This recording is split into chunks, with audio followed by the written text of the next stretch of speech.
लाडक्या बहिणींनो, आज तुमच्यासाठी एक अत्यंत महत्त्वाची आणि दिलासा देणारी माहिती समोर आलेली आहे. लाडकी बहीण योजनेच्या पुढील हप्त्याबाबत अनेक दिवसांपासून संभ्रम होता.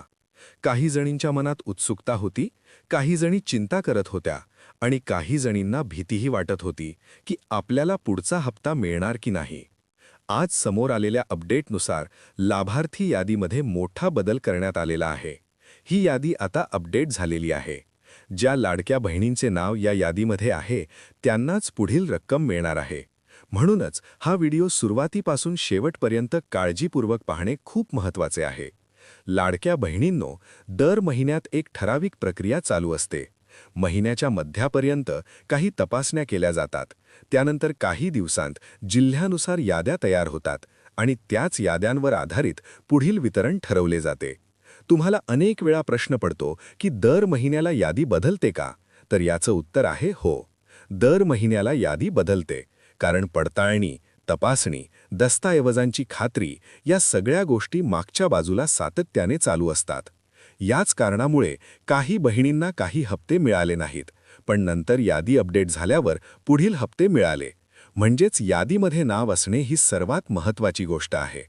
लाडक्या बहिणींनो, आणखी एक महत्त्वाची बाब म्हणजे तुमची बँक संबंधित माहिती योग्य असणे. तुमचा थेट लाभ हस्तांतरण पर्याय सक्रिय असणे. ही गोष्ट प्रत्येक महिन्याच्या मध्यापर्यंत तपासली जाते. जर त्या वेळेपर्यंत काही अडचण असेल तर पुढील रक्कम अडकू शकते. अनेक जणी विचारतात की निवडणुका सुरू असल्यामुळे पैसे थांबले आहेत का?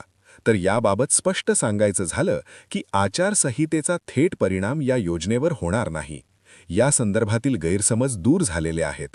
आता खरी अडचण कुठे आहे? ती म्हणजे यादी आणि पात्रता.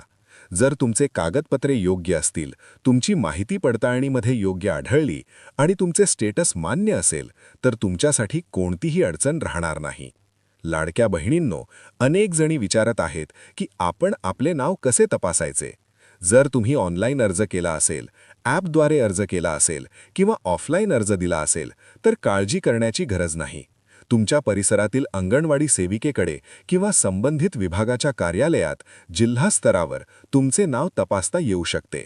जर कुठे असे सांगितले गेले की माहिती उपलब्ध नाही, तरीही घाबरू नका, कारण अंतिम याद्या संबंधित कार्यालयांकडे उपलब्ध असतात. लाडक्या बहिणींनो, तुमच्या अर्जाची स्थिती मान्य असणे फार गरजेचे आहे. जर अर्ज प्रलंबित असेल किंवा तपासणीमध्ये असेल किंवा नाकारलेला असेल, तर त्या परिस्थितीत पुढील रक्कम मिळणार नाही. ज्यांना मागील हप्ता मिळालेला आहे त्यांनी काळजी करू नये. पुढील हप्ता मिळण्याची शक्यता मजबूत आहे. अनेक जणींच्या मनात एकच प्रश्न आहे की मागील कालावधीचा पैसा एकत्र मिळेल का? याबाबत सध्या कोणताही अधिकृत निर्णय समोर आलेला नाही. जे अधिकृत असेल तेच तुम्हाला सांगितले जाईल. लाडक्या बहिणींनो, योजनेचा लाभ सुरू राहावा यासाठी सर्व आवश्यक अपडेट वेळेत पूर्ण करा. तुमची ओळख पडताळणी, बँक संबंधित माहिती आणि अर्जाची स्थिती या सगळ्या गोष्टी नीट तपासून घ्या. आणखी एक महत्त्वाची बाब म्हणजे कुटुंबातील लाभार्थी नियम. यामध्ये अटी लागू असतात. त्या नियमांचे पालन होत आहे की नाही हे सुद्धा तपासले जाते. शेवटी एकच सांगायचे आहे, लाडक्या बहिणींनो, घाबरू नका, गोंधळात पडू नका, अफवांवर विश्वास ठेवू नका. अधिकृत माहितीवरच विश्वास ठेवा. आणि हा व्हिडिओ शेवटपर्यंत पाहिल्याबद्दल धन्यवाद. जय हिंद, जय महाराष्ट्र, जय शिवराय.